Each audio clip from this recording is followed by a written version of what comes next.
Hélène, je vais te laisser la place pour que tu me présentes les cas cliniques.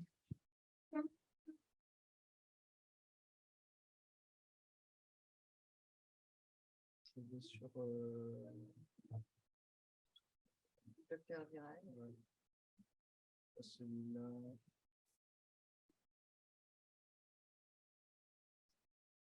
C'est ça, hein? Oui, voilà. C'est ça. Je vais les mettre sur l'autre. Si je peux écouter, oui.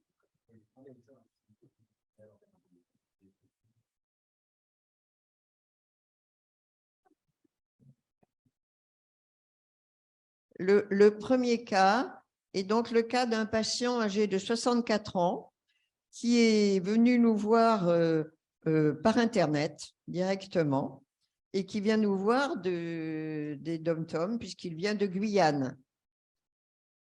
Il a présenté donc une dysfonction érectile secondaire aggravée depuis 2 ans et résistante maintenant aux IPDE5. À l'interrogatoire, donc son EHS était de 3 en clinique, c'est-à-dire lors des tentatives de rapport. L'IUF5 était à 13 et il ne présente aucun facteur de risque vasculaire.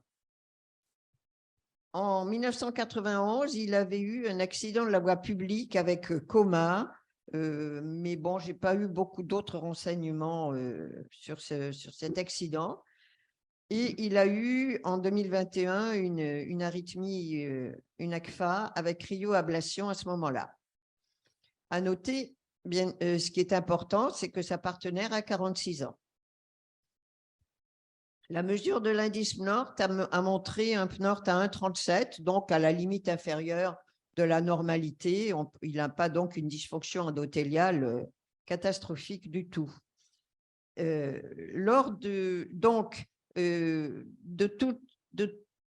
tous ces renseignements, on peut en déduire que l'examen de base à faire est directement un maxi-test. Il n'y a pas pas de facteur de risque vasculaire, aucune raison d'aller chercher seulement une atteinte artérielle. Donc, je lui ai donc fait un maxi-test.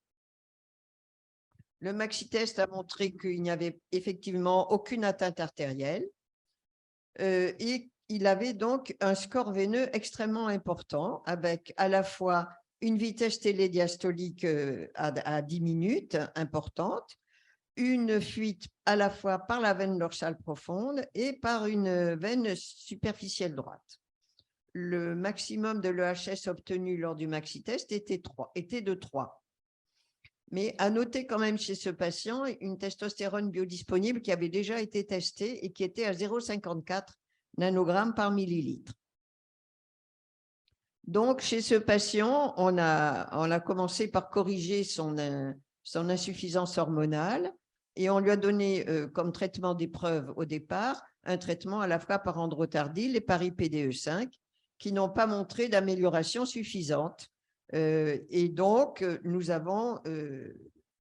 avons programmé un cavernoscanner que l'on… Le score que l'on score sur les 3 images du cavernoscanner est à 25 sur 40, mais c'est déjà un score très important, hein.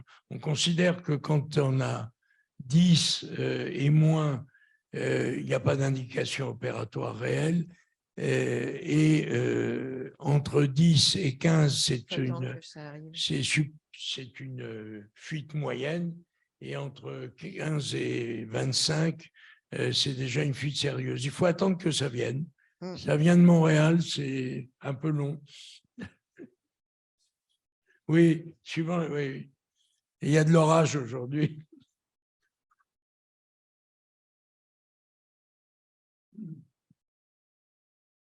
Bon. Sinon, vous refaites la demande. Voilà, ça y est, ça arrive. Ça y est, ça arrive. Quand ça s'annonce, c'est que tout… fait plusieurs fois là. Voilà. Agrandis l'image pour le bien. Voilà. Voilà. Donc, voilà le résultat de ce patient. Je demande maintenant au professeur Allaire de commenter un petit peu ces images. D'abord, de très belles images. Alors, que voit-on? À la surface du pénis, c'est déjà un petit peu riche. On voit que la veine dorsale profonde est dédoublée, pratiquement jusqu'à la symphyse, qu'il y a des veines circonflexes ici qui sont un petit peu aberrantes. Une veine qui suit, qui peut-être vient du corps spongieux, on ne sait pas trop, qui suit ici. Oui, tu as raison. On va agrandir un petit peu.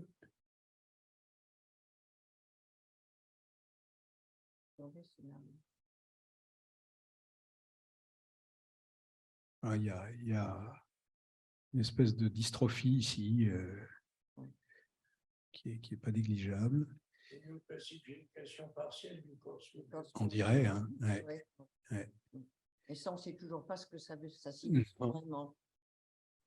Et alors, 2 drainages superficiels, un de chaque côté, ici à droite. On voit très bien la terminaison de la grande saphène ici, et puis le flux après dans la veine fémorale commune et la veine iliaque externe.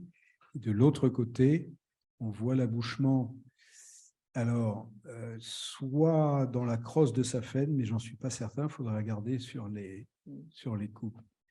À peu près tout de ce qu'on voit pour les fuites superficielles. Et si l'on retourne la situation, on voit ici des fuites qui se drainent dans les territoires des veines hypogastriques de chaque côté, qui transitent par le plexus prévésical, et on ne sait pas, oui, ici, il y a une fuite qu'on voit très bien naître du fond du corps caverneux. On va agrandir.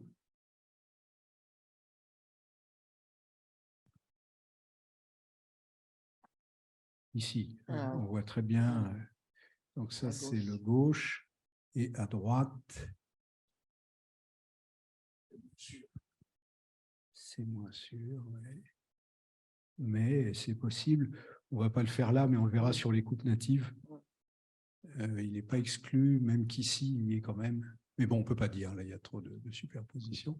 Donc au total, un réseau de fuites complexe, à la fois le type D donc de la classification, fuite superficielle bilatérale profonde, ce pugnacome ici, et puis ces fuites du fond des corps caverneux.